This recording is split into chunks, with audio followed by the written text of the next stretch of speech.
Okay, good afternoon, everyone. I hope that you're well. Today is Wednesday. It's the 19th of February, not February, it's the 19th of April. We're getting ready for a double Parsha this week of both Tazria and Metzora. It's Rabbi Akiva Males, and I'm happy to be here with you today and welcome you back from Pesach. We obviously had a little bit of a hiatus over Pesach where we took a break from the Parsha class, but we had numerous opportunities to learn together at Shul or at other venues, wherever you may have found yourself. If you were out of town, I'm sure you were not lacking in the way of Torah study. But welcome back. It's good to be here with you today on this Wednesday. I want to share with you a question that comes up that it really is staring us in the face, but I don't think I really took note of it until this year. And it's a question that comes up when we learn and we read in Parshas Tazria-Metzora, these two parshios. So let's take a look. We're going to jump right in. The first source I have here is in Parshas Tazria. Toward the end of Parshas Tazria, that's where we're introduced to, it's really in the beginning, we're introduced to tsaras, this heavenly, this spiritual malady that we're told can affect Klal Yisrael, the Jewish people, when we would enter into the land of Israel. And it's most commonly associated with the of tsaras, always started removed from the person, and it moved closer if the person was not getting the wake-up call. So it would begin on a person's house that's further removed from a person. If a person did not mend their ways, then it affected their clothing. It's getting closer to the individual. If the person still didn't mend their ways, then tsaras would affect their body, and it would have manifestations on the person's body, and that was the final stage. So even though in the order in the Torah it's reversed, Chazal, our sages, tell us that's actually the way it would appear. Furthest removed from the person and then moving closer if he did not, or he or she did not get the wake-up call. So we're going to start, the first section that we have here on the source sheet is from Parshas Tazria, close loved one, who has tsaras. So we're told what they had to do to their dress. Again, they would tear kriya, they would have their head would be uncut, untrimmed, all their hair, and they would wear a hoodie almost down to their mouth, and they would have to call out tameh tameh if anyone approached them, so people knew to stay away. One more detail, Memvav 46,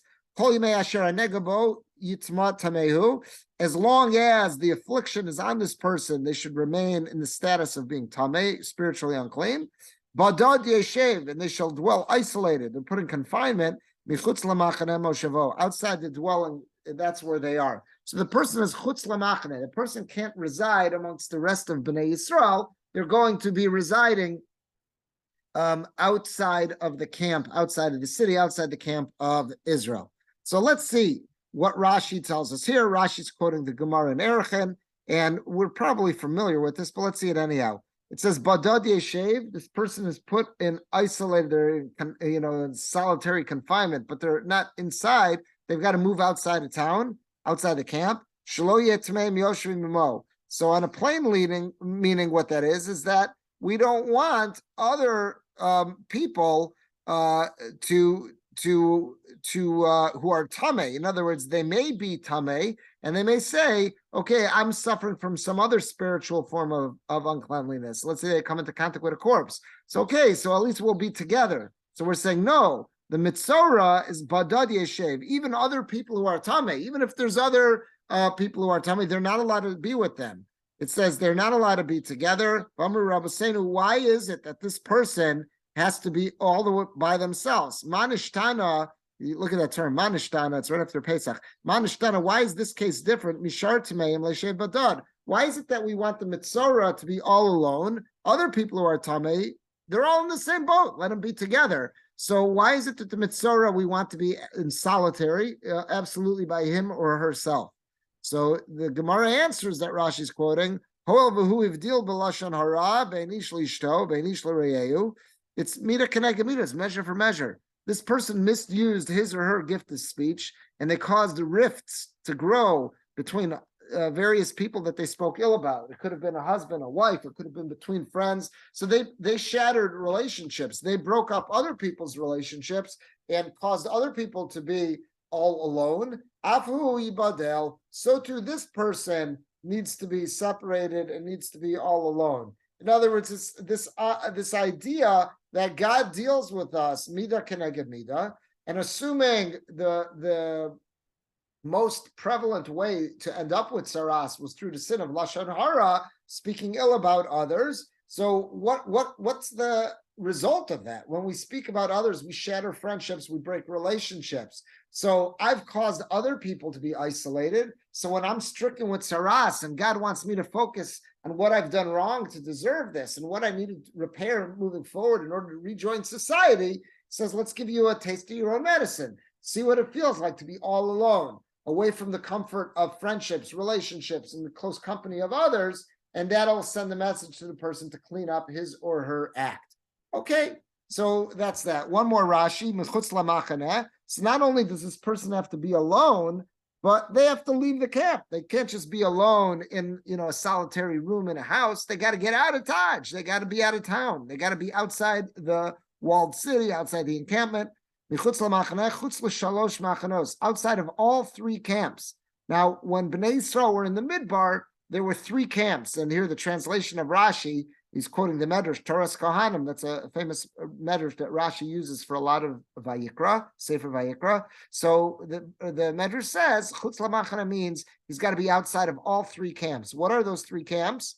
So he says, one, the camp of the Shechina, meaning that's the Mishkan. That's where the Mishkan was located. Two, the Levite camp, because the Leviim and the Kohanim, they were encamped around the Mishkan, so they can't be there. And three, the camp of the Israelites, meaning the rest of Bnei Yisrael was then, so imagine you got a bullseye, and the Mishkan is in the middle, the next ring is the Kohanim and the Leviim, and the next ring is all of Israel. The Metzora has to be outside of all those rings. They have to be Chutz Lamachana. So that is the story with the Metzora. And again, the previous Rashi, working with the Gemara, informs us that this is a form of midah keneged midah. It's measure for measure, but also this will hopefully send the message to the person. If the person's got a really thick skull and they can't understand what did they do wrong, that they came down with saras, this will drive the message home. Okay, I think we're all familiar with that. That's in Tazria. All of a sudden we get to Metzora, and that's in the next source on the bottom of page 1. That's the next chapter in Sefer Vayikra. It's chapter 14. That's Perek Yud Daled. All of a sudden, you go to Metzora, and when you get to Metzora, something ought to hit us like a ton of bricks. And we're going to see that a number of our Mefarshim are picking up on this. They're sensitive to this. Even if we weren't aware of what the problem was before, we'll see it now.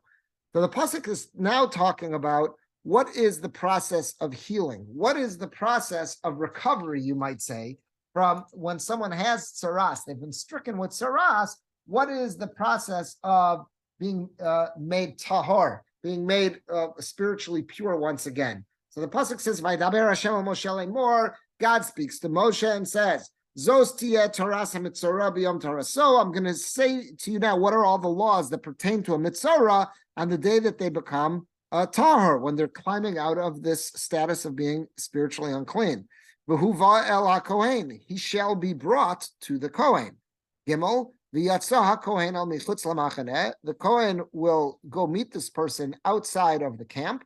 V'ra hakohen, the Kohen will see him, examine him or her. V'hinei nirpod nagat saras, and if the Kohen has determined that the affliction on the skin has dissipated, it's not as clear, it's shrunken, so then minatzarua from the person who had been afflicted, now we can start the process of becoming tahor. Okay, that's what the pasuk says. But there's something that ought to hit us like a ton of bricks. Look at pasuk Beis. Pasuk Beis said, "Zos tiyeh toras hametzora b'yom taraso." This is what we do with them on the day that we're going to start the process of becoming tahor. V'huva la kohen, he or she should be brought to the Kohen. What's the problem? The Metzora was chutz lamachaneh. And now we're saying that when you want to climb out of the tsaras, and he's got to be examined by the Kohen, bring the person to the Kohen. That sounds like go to the doctor's office. Can't go to the doctor's office. He's chutz lamachaneh. That's a big problem. I don't know if it ever really hit me before this year, but that's a problem. And then here's a steer, here's a contradiction. Look at the next pasuk. The very next pasuk says, "V'yatsa hakohen al michutz lamachaneh." The Kohen goes to greet him, chutz lamachaneh, outside the camp, and that's where the Kohen examines him. If the Kohen, we know from the previous chapter, as we said, the Metzora has to be chutz lamachaneh. And we see in Pasuk Gimel that the Kohen has to go chutz lamachaneh outside the camp in order to examine. What does Pasuk Beis mean when Pasuk Beis says V'huva el HaKohen? We bring him to the Kohen. No, we don't. We don't bring him to the Kohen. The Metzora stays put and Chutz Lamachana, the Kohen goes to him. What does it mean V'huva el HaKohen? It's a good question. Let's see what some of our Mefarshim do with this. So let's start with Rashi. Rashi says Al Michutz Lamachana. The Kohen goes out to see him Chutz Lamachana. Chutz L'Shlosha Machanos. So again, he reiterates that the Kohen has to go see him. If the Kohen wants to see the Metzora doesn't come to his office for an appointment. The Kohen's got to go Chutz Lamachana. The Kohen has to leave all three camps. And again, Rashi here in the translation reminds us, what are those three camps? The first camp is the Shechina, meaning where the Mishkan was. The second camp is where the Levium were, and the Kohanim. And the third camp is all of Israel. So they got to go outside of that last ring. Because that's where the Metzora was sent during the time period of when it was determined he was absolutely unclean. He was tameh. So that's where he is. So the Kohen's clearly going Chutz Lamachane. So since we know from the previous Perek that the Metzora had to be Chutz Lamachane, I know in this Perek, in Perek Gimel, the Kohen has to go Chutz Lamachane. So then what does Pasuk Beis mean when it says V'huva el HaKohen? We bring him to the Kohen. No, we don't. What does that mean, V'huva el HaKohen? So this is a question that really ought to slap us in the face, and we're going to see how a number of our commentators deal with that. So let's see. Oh, thank you, Layla. She's bringing a water. Thank you very, very much. Okay, I'm going to make a bracha, I'll make a shahako. Baruch atah Adonai Eloheinu melech haolam, shakol niyeh b'dvaro. Thank you. So here we go. The first source we're going to see is the Torah Tmima, which was Rav Baruch Halevi Epstein. He quotes from the Medrash, the Torah Kohanim, because we said so much of what Rashi uses in Sefer Vayikra to help us understand Psukim is the Torah Kohanim. That's one of the early Midrashim on Sefer Vayikra. So that's where the Torah Tzmima is going to take us. And I saw other commentaries take us there as well. I just went to the Torah Tzmima because you see he quotes it really verbatim. And you'll see he gives an explanation too. I like how he explained this. So let's see, Torah Tzmima. So the first line, Biyom Taraso V'huva. What does it mean on the day that he wants to become Tar, V'huva, like when we bring him to the Kohen? So no, we don't. We don't bring him to the Kohen. So how does the Medrash say, what does it mean, V'huva Kohen? It's not literal. It doesn't mean we bring him to the Kohen. Rather, what it means is, Shlo Yisheh, don't dilly-daddle. Get the process moving. V'huva Kohen means, yeah, send a message, text the Kohen, get out here fast. We want you fast. We want situation to get moving. So V'huva Kohen, according to the Torah Kohanim, does not mean bring him to the Kohen physically, take him to the Kohen's office, because he can't. He's got to stay Chutz Lamachane. The Torah Kohanim says V'huva Kohen is an expression that is used to say, let's get the ball rolling. Don't dilly-daddle, don't delay. If the person has the potential to become tar because the signs have dissipated and the amount of days have passed that he needs to wait, let's get the ball rolling fast. That's what V'huva Kohen means. Look at the Torah Tzmima, how he explains it. He says, Harabusa Bazeh, what's the chiddush? What's the novel idea that let's get the ball rolling? Shelo Nelaf Mizav. Don't learn from a different tumah. A different tumah out there is called Zav and Zava. That's a man and a woman who have some kind of abnormal discharge. There's a form of tumah that's known as Zav and Zava, which existed in the time of the Beis HaMikdash. So if they had this abnormal bodily discharge, they would be tamid, but there's a different set of laws with them. It says, don't learn from the Zav, Shitzarch Lispor Shivas Yamim, that they first count 7 days, V'achar kach yitaher. And only after they count those 7 days could they then go through the process of becoming tahor. Don't learn from that. As soon as the Metzora has shown signs that the tzaras has broken, you can move ahead. Let's see what he says. Ela biyom she'yitaher Metzora. So on the very day that he becomes pure from the tzaras, yaviyat siparim ve'zov. That's what he completes the process of bringing the korban. He doesn't have to wait 7 days and then bring the korban. On the day that he's eligible to become tar, brings the korbanos right away, the offerings right away. Raka korbanos maybe b'shmini, the korbanos will bring on the 8th day, mavor l'kamam parsha. Okay, we'll see that a little later. But the way that the Medrash wants to learn is that the Torah Tzmima is quoting is V'huva Kohen is not literal, that we bring the Metzora to the Kohen, because he can't bring him to the Kohen. He's got to stay Chutz Lamachane. What it means is, get moving. Don't learn from any of the halachas of Zav about delaying the process. Rather, get on it right away. That's the Medrash. Okay, Let's look at the Sefarno. The Sefarno is one of our Rishonim. He gives a very logical approach. Let's see, a very rational, logical approach. He says as follows, Vuvala Kohen. So, of course, the Metzora stays Michutz Lamachane. So what does Vuvala Kohen mean? El Makom Karov Chutz Lamachane. Is that, position himself, stay Chutz Lamachane, but don't make the Kohen go all the way to him. Let's say he's 500 meters out. That's where he pitched his tent in Chutz Lamachane. Don't make the Kohen go out there to go see him. Rather, stay in the zone of Chutz Lamachane, but go to the beginning of Chutz Lamachane. So the Kohen just has to walk 1 foot into Chutz Lamachane to go examine him. That's what it means, Vuvala Kohen, is that position himself as close as possible to the Kohen while staying in Chutz Lamachane. Very rational and logical approach. Let's read it again inside. Sefarno says, Vuvala Kohen, what does it mean? Al makom karov chutz lamachane. The Metzora should position him or herself in the closest spot, but still staying chutz lamachane.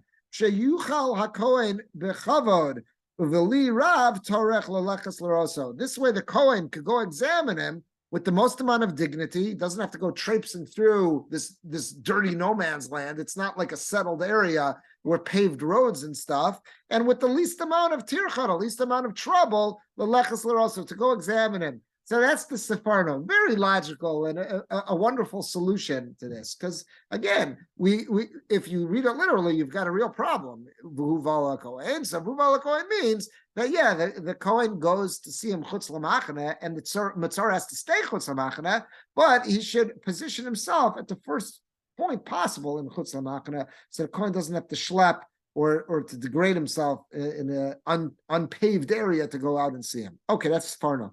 Let's see one other Rishon, the Chizkuni. The Chizkuni is going to, I think it was very cool, the Chizkuni is going to be a composite, you'll see, of what we saw from the Medrash, from the Toras Kahanim, as well as the Sefarno, and one more approach. Let's see. So he says, Biyom Taraso. So he first comments on Biyom Tar, so on the very day that he's eligible to become Tar, that's when the Kohen should go visit him. Melamed, this teaches, this is really working with the Medrash, Shetaraso v'tumaso u'shchitas tziparim v'zayas dam tziparim v'tagchaso bayom. That whole process about becoming pure from the tumah, shechting the birds, sprinkling the blood, and then getting his haircut all on the same day, meaning don't learn it from Zav, like what the Medrash wanted to say. Biyom Taraso, next piece, Melamed Shlo Yisha. Again, that's really quoting the Medrash. Don't dilly-dally, let's get moving. Don't learn from Zav. Next, V'huva Kohen. So how do we understand, what does it mean, V'huva Kohen? Bring him to the Kohen. So he says, no, it doesn't mean literally bring him to the Kohen, because the Kohen, the Metzora can't come into the Machne. He has to stay chutz l'machne. So what does it mean, V'huva Kohen? V'huva Divrei Torah Kohen. Bring his case. Send his folder to the Kohen, meaning tell the Kohen, no, please come visit him. So you see what he's doing. This is very cool. He's saying V'huva la Kohen is a euphemism. What it means is alert the Kohen that there's a Metzora that needs to be visited. There's a Metzora that needs to be examined. That's what V'huva la Kohen. Bring his case, bring his folder, bring his file to the Kohen. His chart, bring his chart to the Kohen. So the Kohen knows that he's got to go make a visit out there. And the Torah really kind of says this a little bit later, because it says V'yatza haKohen michutz lamachane. The very next pasuk says the Kohen has to go see him chutz lamachane. So it can't possibly mean V'huva la Kohen that he's going to go visit the Kohen, because he's got to stay chutz lamachane, and that's what the next pasuk tells us. So what's V'huva la Kohen? It's a euphemism. Send his chart. Alert the Kohen that he's got a Metzora to go visit. Beautiful idea. But then he says, like the Sefarno, he says, Davar Acher, another way to learn this is like what the Sefarno said. V'huva la Kohen, sharei mosheva mechutz lamachane. We know that the Metzora has to stay chutz lamachane, outside the camp. So what does it mean, V'huva la Kohen? V'yom taraso, on the day that he's going to become pure, mevino so el katzeh machane. Bring him to the last section of chutz lamachane.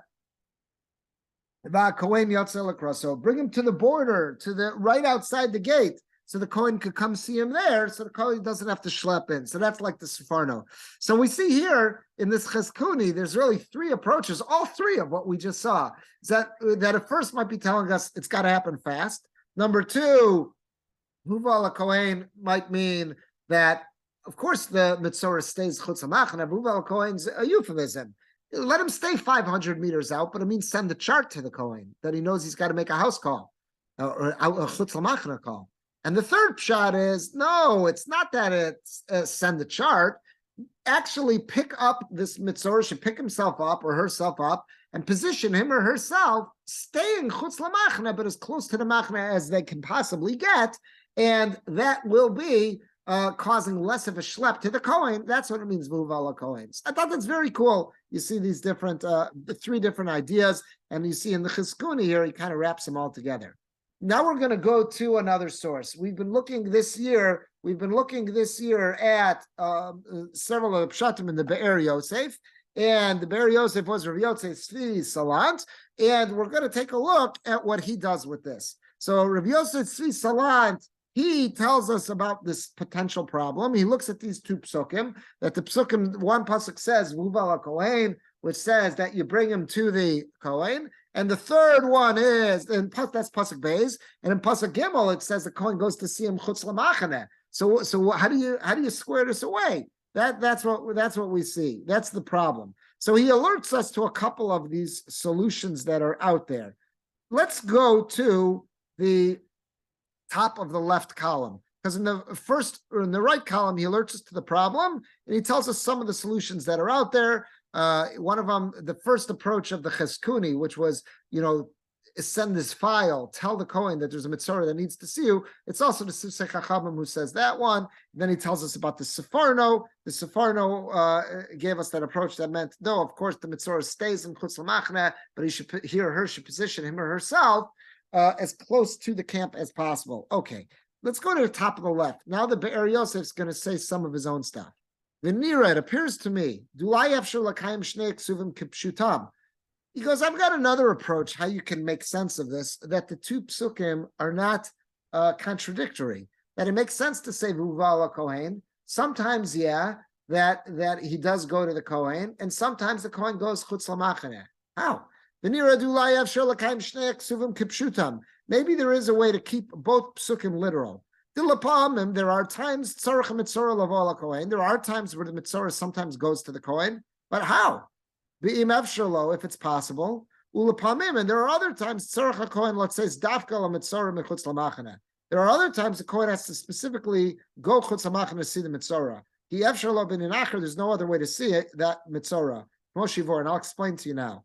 So when I first saw this, I'm like, what do you mean? How's that possible? The Metzora has to be Chutz LaMachane. How could you ever have a case where the Metzora goes to the Kohen? Let's see what he does. There's a clear halacha. She'oso HaKohen shetamu, whichever Kohen it was that declared this person has a full-blown case of tzaras, mitzvah shehu ba'atzmo yitarena. That Kohen, so to say, is assigned now to that Metzora. The same Kohen who paskined, who ruled that this fellow's got a full-blown case of tzaras, that's the same Kohen who's going to be assigned now to this Metzora that has to examine and re-examine and eventually proclaim when this person is tahar, spiritually clean. Rambam rules this way in Hilchos Tumas Tzaras. Here's the ruling of the Rambam. Kohen shetimu, whichever Kohen it was that ruled that this fellow, this man or woman has tzaras, mitzvah lataro. It's a mitzvah on that Kohen to also be the one to re-examine and declare tahar when it's the appropriate time. Shenemar, because the pasuk says letaharo o letamo. When it says in speaking about this particular form of tumah, it says letaro to declare the person tahor o letamo to declare the person tameh. So by the fact that the Torah says that letaro letamo, we have a Mesorah that the same Kohen who declared the person tameh should also be the one to declare tar. Vumi Toras Kohanim. That's based. The origins of this Rambam is really in that medrash called Toras Kohanim. Binei din shiluach metzora mimachne Yisrael hu dafka me'ayeros mukafos. When do we say that a Metzora has to go Chutz LaMachane that's only once we get to Israel, that's only if it's a city that's a walled city. That's only if it's a city that has fortified walls around it. Moshe Amru b'Mishnah, the Mishnah tells us in Maseches Kelim, Ayarosa mukafos chama, if a city has a wall around it, mikudashos mimeno shemishalchim mitzochan esa mitzoraim. It's got a higher degree of sanctity. That in how does that present itself? That mitzoraim, people who have tzaras, have to leave that city. Arash v'atosas Yom Tov Sham eviu Divrei Sifri Parshas Naso shekidesh Yoshua kol ayaros mukafos choma b'kedushas machane Yisrael. That Yoshua, when they entered Israel, Yoshua, he gave a level of sanctity to any city which has walls, that it has the status of the Machane Yisrael, which was in the Midbar, in the wilderness.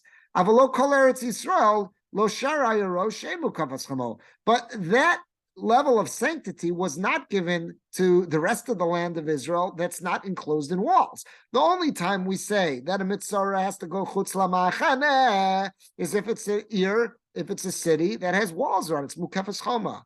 But if it does not have walls, a mitzvah, even if it's full-blown mitzaras, they don't have to go chutz lamachane. There's no din of chutz lamachane. Tosos in Erechim says, the Tosos asks over there in that Gemara, how do we know that a mitzvah only gets kicked out if it was a city that had a wall? Nowhere in the Parsha of Tazria-Metzora there's the same thing about walls. Because they learned this out, the Sifri learned it out, because the pasuk says that he has to leave Machane Moshavo. He has to leave the encampment where he is settled. D'chsiv Gabe, go to page 4, Gabe Metzora, that's what it's written by Metzora. Mi Moshav, D'chsiv Be Moshav Irchama. There's elsewhere in the Torah when it's talking about, I think it's redemption and stuff, it uses the term about Moshav Irchama. So the same, where it says Moshava, it meant where there's a walled city. So too, when a mitzvah has to go outside of his dwelling area, that also means where there's a walled city. That's where the Medrash got the idea from. And that's how the Rambam paskins. In Tumas Tzoras, Dinam Metzora Shialo Moshav Levado. This idea that a mitzvah has to be all alone, chutz la'ir, outside the city, shenemer michutz lamachane moshavo, the davar zeh ba'ayaros mukafos choma be'eretz Yisrael belvad. The only place where this rule applies, the halach applies, about a mitzvah having to leave the city and be all alone in isolation, is only if it is a city with a wall around it. That is the halacha. So look what the Ber Yosef does. This is genius. And you have to know the halacha in order to say this. So the Ber Yosef says, Nimsa, what does it come out? It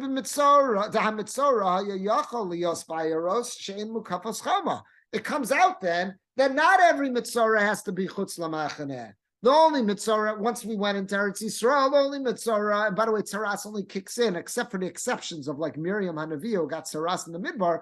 Tzaras only kicks in once we get into Eretz Yisrael. And the Medrash tells us that Yoshua was mekadesh, he sanctified the parts of Israel that are mukafas choma, that are enclosed in walled cities. But if let's say people set up, I don't know, they set up a Boy Scout camp outside in the wilderness. There's no walled city there. They set up camp. It's a summer camp. There's no walled cities. And someone came down with tzaras, they wouldn't have to leave chutz lamachaneh. That's what he says. Nimsa, so Ber Yosef, Salan points out, according to the Rambam, if this is the halacha, Nimsa, the mitzvah yachol lios bayaros she'ena mukafos choma.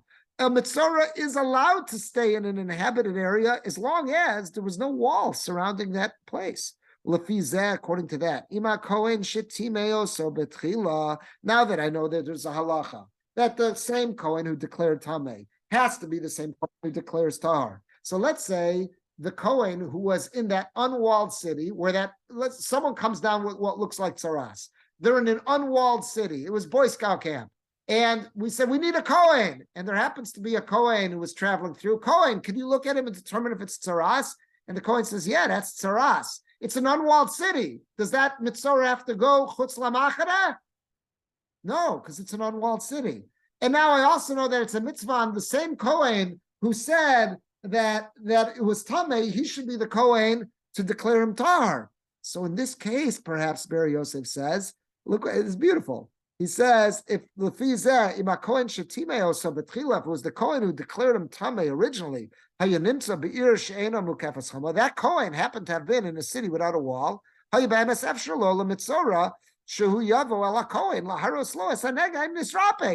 sense. The Kohen, now the Metzora rather, wants to know, am I healed or not? So the Metzora, what does he do?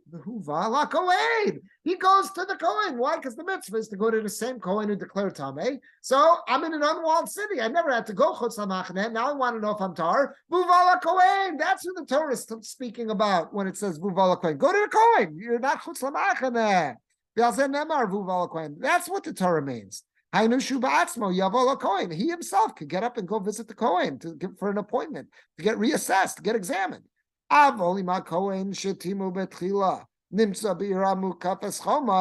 if this whole situation played itself out and he was examined by a Kohen in a city that had walls, to us, in such a case, now this Metzora wants to get re-examined by the same Kohen, but he can't. Why? He can't go to that Kohen. Since it was a city that had walls, now it kicks in, he had to go Chutz LaMachane. So when he wants to get re-examined, specifically by the Kohen who declared him Tameh, he cannot go to that Kohen. He says, he cannot go and enter Le'ir Ela Kohen Laharos Loas Nigo. He can't enter the city to find that Kohen to get examined. He was living in a walled city, so he had to go outside the walled city. He had to be Chutz LaMachane. But at the same token, I know that it's a mitzvah that the Kohen who declared him Tameh, he's the one who's supposed to declare him Tar. We brought that halacha down earlier. So that's what Pasuk Gimel is talking about. That's what the Pasuk's talking about when it says the Kohen goes Chutz LaMachane. Liros im nirpa hanega, to see if the nega has healed, if the affliction has healed. That's what Pasuk Gimel is talking about. V'yatsa Kohen only Chutz LaMachane. Now you could keep both psukim in their plain literal meaning. So this is beautiful. I love what he did here. So the Ber Yosef introduced us to a din, to a halacha, to one of the legal ramifications of tsaras that we may not have been aware of. Is that there is an inyan. It's important that the same Kohen who declared a person Tameh should be the one to declare him Tar. Okay. Now he introduces to a second concept. Is that once we entered Israel, not every encampment was considered one that a Metzora had to leave and go Chutz LaMachane, only if it wasn't encircled in a walled city. So in a walled city, the Metzora has to be Chutz LaMachane. So when it's time to become Tar, if you want to have the same Kohen who declared him Tameh, examine him, there's no way the Metzora could come into town. That's Pasuk Gimel, V'yatsa Kohen. The Kohen has to go Chutz LaMachane. But Pasuk Beis could have been speaking about a scenario where the fellow got examined by a Kohen in a city that did not have Mukefas Choma, was not surrounded by a wall. In such a case, the guy did not have to go Chutz LaMachane. So the Kohen, that Metzora could have just been staying in his backyard. He could have been home, waiting to be examined. So now, when he wants to get re-examined to see if he could climb out of his Tzaras status, then V'huva Kohen, bring him to the Kohen. He could go to the Kohen. He doesn't have to have the Kohen come to him. He could go to the Kohen because he's in the same city. I thought that was so cool. But again, this is a solution we can only come up with if we're aware of these two halachas. Halacha number one, that it's important for the same Kohen who declared him Tameh to declare him Tahar. And halacha number two, that once we went into Israel, not every place of habitation was considered one that a Metzora had to go Chutz LaMachane. Only if it was Mukefes Choma, if it was surrounded, encircled by a wall, did the Metzora have to go Chutz LaMachane. If not, he didn't. And I thought that was incredible. All right, I thought that was a very good solution, a very good resolution. And that's what I wanted to share with you today. So I'm going to, let me stop the share here. Let me stop the recording.